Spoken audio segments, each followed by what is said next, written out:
Okay, so today, forgive me, today we're going to start on something called factors of multiple. It's chapter 1, lesson 1. We're going to skip around chapters this time, and we're starting a whole new set of lessons. All right? And this one is factors in multiples. You may have heard of this before, you may not have. Okay? The two ideas are going to be greatest common factor and least common multiple. Okay? We're going to try to build on this essential question of how does finding the greatest common factor help you solve real-world problems? We're going to see that almost immediately right off. Okay. Some quick vocabulary. Okay, we got greatest common factor here. A common factor is a number that is a factor of two or more numbers. A common factor, okay, is a number that is a factor of two or more numbers. I have two numbers here, 6 and 2, and I factored them, okay, into their prime numbers. There's only one more factor. 2 and 3 are 6's prime numbers. These are prime numbers, okay? And the factors in 2 are 2 and 1. Those are prime numbers. Okay, the greatest common factor of two or more numbers is called the greatest common factor. Here, 2 and 3 are factors of 6, and 2 and 1 are factors of 2. It is in multiplication, if you've noticed. Not addition, not subtraction, not division. Only multiplication are we dealing with from here on out. Hence another reason why it's important to know your multiplication tables. Okay, and the common factor, their greatest common factor is 2. 2 times 3 equals 6, and 2 times 1 equals 2. So their greatest common factor here is 2. The next idea is least common multiple. The least non-zero number that is a multiple of 2 or more whole numbers is the least common multiple of the numbers. Okay, we're going to delve into that just a little bit. I'm not going to throw up an example up there because it's a little bit more complicated. Okay. I filled this chart in for you, but in class it may look different for you. Okay? We're going to draw this in class just to let you know. It'll be in your notes. Okay, the greatest common factor stands for greatest GCF. It's not going to be done in your notebook. I apologize. It's going to be done in your math folder. Okay? GCF stands for greatest common factor. Now, they've asked us to define some of these words. Greatest. I defined it as highest. What we defined it in our class may be something different. Okay? I've defined common. I've defined common as shared. It's a shared idea. It's something we both have, two numbers have in common. Or, you know, that's what things in common have. It's a shared idea. Okay? And factor. Now, the factor I did here was I tried to make it a little bit more simpler than just the definition up top, but really it's to take a number apart. Okay? 2 times 3 equals 6, and 2 and 3 are factors of 6. Okay? Also, another factors of 6 are 1 and 6. If you notice, it's always whole numbers. It is never, never, never a fraction or a decimal. Okay. On to LCM. LCM stands for least common multiple. Okay. I defined least as smallest. Okay. Again, I made common related to shared because it's an idea that is shared. And then I also have multiple. Now this multiple, I wrapped my head around and I just was like, I like this idea of what it is. The result of two whole numbers multiplied together. If I'm not mistaken, that's what it's set up here. The least non-zero number that is a multiple of 2 or more numbers, okay?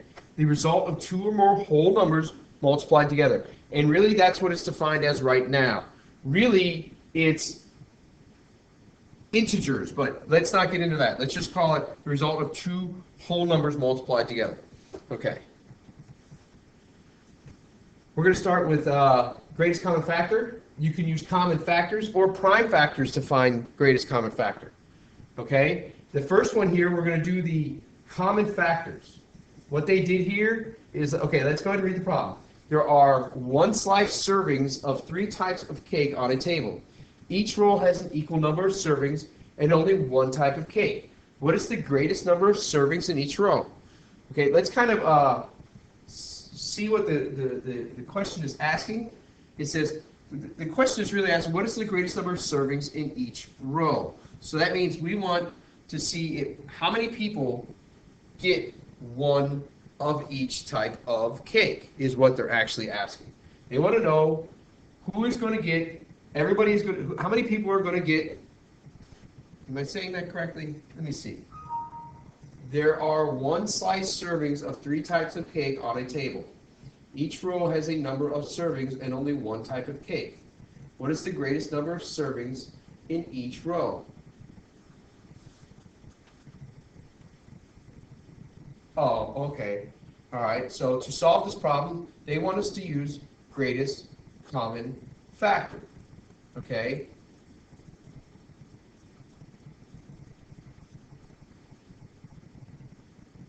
We factor 10 into 1 times 10 and 2 times 5.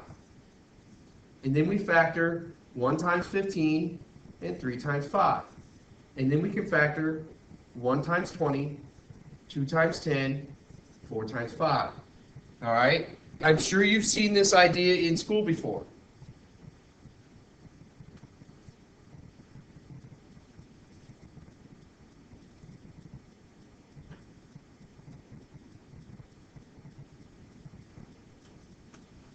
Okay, while I disagree with this, what this question is even asking, okay, what they want us to do is they want us to use greatest common factor, okay? The greatest common factor between these 3 numbers, okay, as we can see, the greatest, the biggest, is 5, okay? Because we are looking for the greatest common factor, not, okay? That's what we're looking for. Is we're looking for greatest common factor. Normally, it will tell you it will ask for you somewhere the greatest number of something, right? You're looking for greatest. I don't know what I don't agree with this question anyway. Because we're talking about pieces of cake, and all you got to do is just each row should actually have 10. But anyway, horrible question. All right, this question, okay, is. Lana earned $49 on Friday, $42 on Saturday, and $21 on Sunday selling bracelets. Okay, so we got 49, 42, and 21. She sold each bracelet for the same amount. What is the most she could have charged for each bracelet? This is a more logical way to use greatest common factor. Okay, so what we do is we're going to factor it just like they did up there. Okay, 1, and I'm going to write all the way over here to the right, 49. I give myself plenty of room.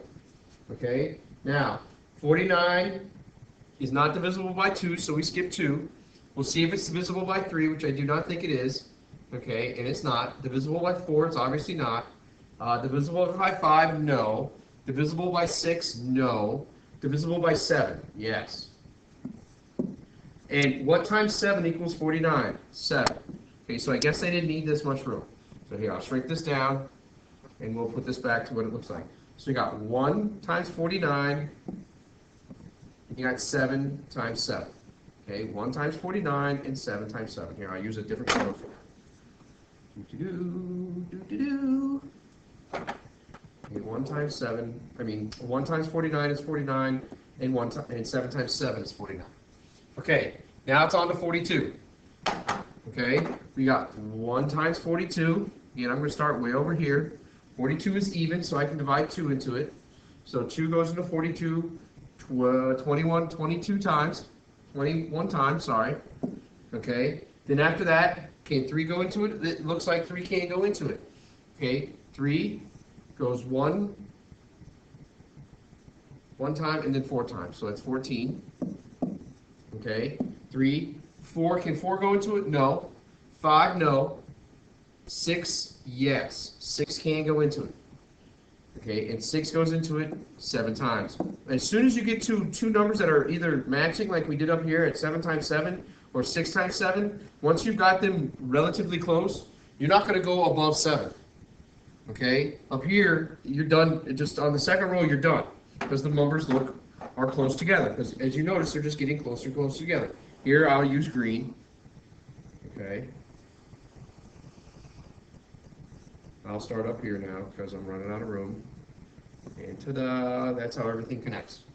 Okay, now I'm going to do one last one, 21. Put this out of the way. All right, 21. You got 1 times 21. 2 doesn't work. 3 times 7. and I'm pretty sure that's it. And I'll use, again, a different color for these. Okay, 1 times 21 and 3 times 7. Okay? What is the greatest common factor? Well, it's going to be, 7. That's the greatest common factor. Do they have other common factors? Sure, they got one. But this is the one that we want because it's not the greatest.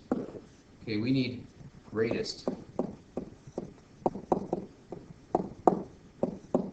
Right? Okay, that's one way of doing it. That's called breaking it into its factors. The next way we're going to learn is we're going to learn prime factorization. Now, this is something that you may or may not have done. If you have done it, that's great, then you should know how to do this. If you haven't done it, this can be very, very tricky. Okay? Here's where knowing your multiplication tables inside and out really, really help. But how we're going to do this is I got a way to do it. First off, we never use 1. Okay? 1 is silly to use. We know that 1 is always in there. 1 is always a factor of a number. Okay, so we're not going to do that. We're going to look up here at 12 and 18 right here. Okay, I'm going to keep that showing. All right, you got 12 and 18. They break 12 and 18. They divide by 2 first. To get it, 2 is a prime number. As soon as you have a prime number, you're done with that number. You don't have to work with that number again. See how it just comes down? It just comes straight down. It comes straight down. Okay? Prime numbers come straight down. Now you look at 6. Over here, let's look at 6 and 6. 6 breaks down to 3 times 2. 3 is a prime number. 2 is a prime number. You're done. All these down here are prime numbers now. Okay, let me erase this. On 18, we still have 9 left. We got to break down 9 to 3 times 3. They're both prime numbers. So you're done breaking apart 12 and 18 now. We have them down to all their prime factors. Now what we do is we circle numbers that are exactly alike. They both share a 3. I'll use a different color. They both share a 2. You multiply the 2 colors together. 3 times 2 equals 6. The greatest common factor between those two numbers are 6. That's how you do that. It's that simple. Okay, bigger numbers will cause bigger ideas. All right? Prime numbers. Remember that a prime number is a whole number that has exactly 2 factors, 1 and itself. We don't do 1. So you don't even have, as soon as they're down to prime numbers, we're great. All right, let's go ahead and try these. I'll extend the page, get this thing out of the way. Marker won't go away. There we go, extend the page. All right, let's do this. Let's do B first. 12 and 66. Now, I didn't do that right. Let me give myself some room. We'll do 12. Well, yeah, that's fine. 12 and 66. Okay. Are these movable? I hope that they are. Good. Let's move these out of the way. Okay. We know that we don't factor with 1. Here, let me change the 2 colors. I'll just use black for both of them. I use the other colors for other ideas. Okay? But 2 times 1 equals 12. 6. 2 times 6. Okay? 6 is not a prime number. All right? I break down the 2.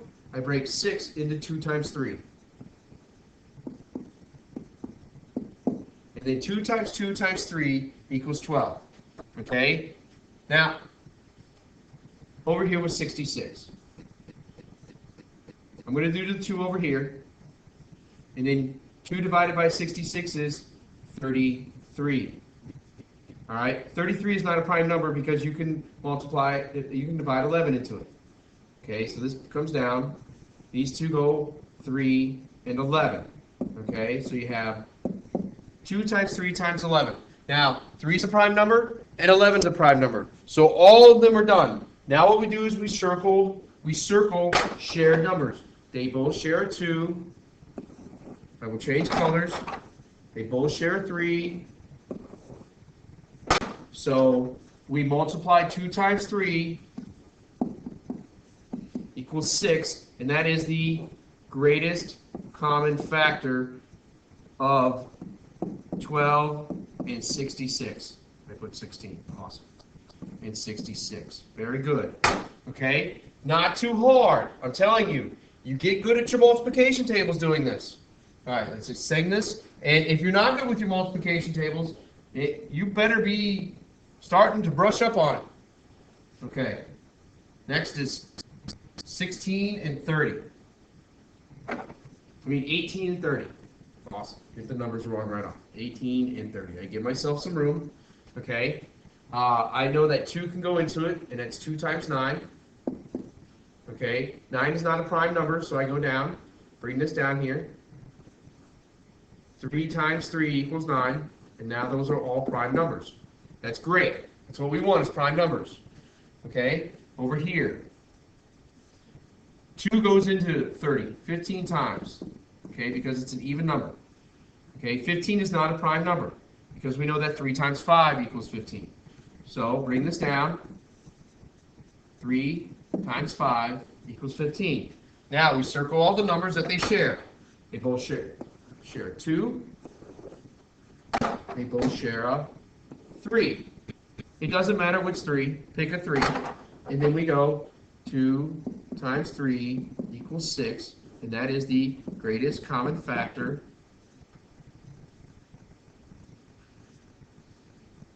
Sorry. 6 is the GCF of 18 and 30. Good. Okay. All right. Last one. You want to pause?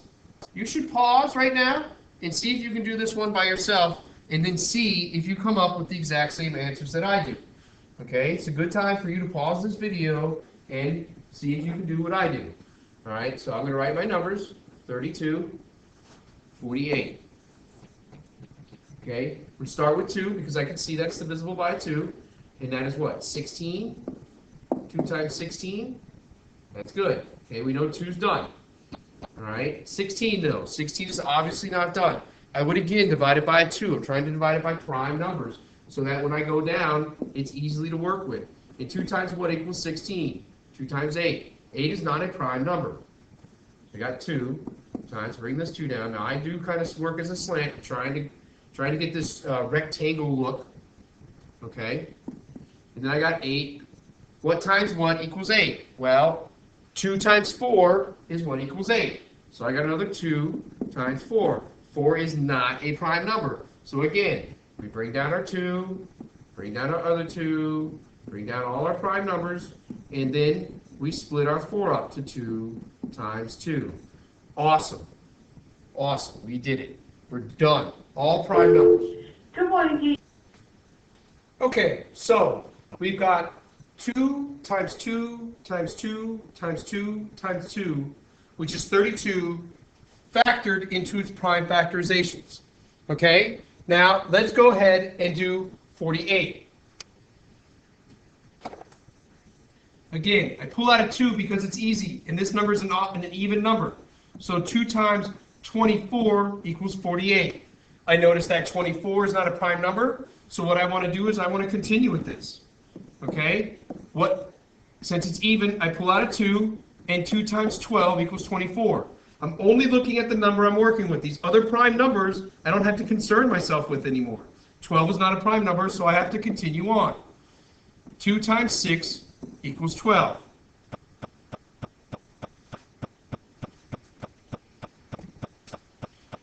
Six is not a prime number, so I have to continue on.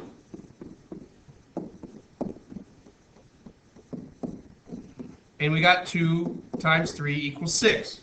Now, it looks like we are done with our prime factorization. Now we have to find what the greatest common factor of 32 and 48 is. We circle all the numbers that they have in common. I'll use a different color marker. 2, another 2, another 2, another 2, and that looks like it's it. So it's 4 2's. So the greatest common factor of 32 and 48 is 2 times 2 times 2 times 2, or 16. Because 2 times 2 is 4, 4 times 2 is 8, 8 times 2 is 16. Okay? That's beautiful. So that's the way you do it with a prime factorization tree. All right? I'm going to go ahead and conclude this lesson, and I'm just going to post this as greatest common factor. And then what I will do is I'll make another one called least common multiple. Okay. What I assigned for homework was page 13, 14, and do numbers 18 through 20. Also, if you're in my class, you will also have 29 through 33 to also do on those page numbers. Okay, so it's page numbers 13 and 14, do 18 through 20, and then 29 through 33. 29 through 33 is just a spiral review, but 18 through 20 is actually greatest common factor. Okay? All right. That'll be all for this lesson. Again, I will include another lesson in least common multiple tomorrow.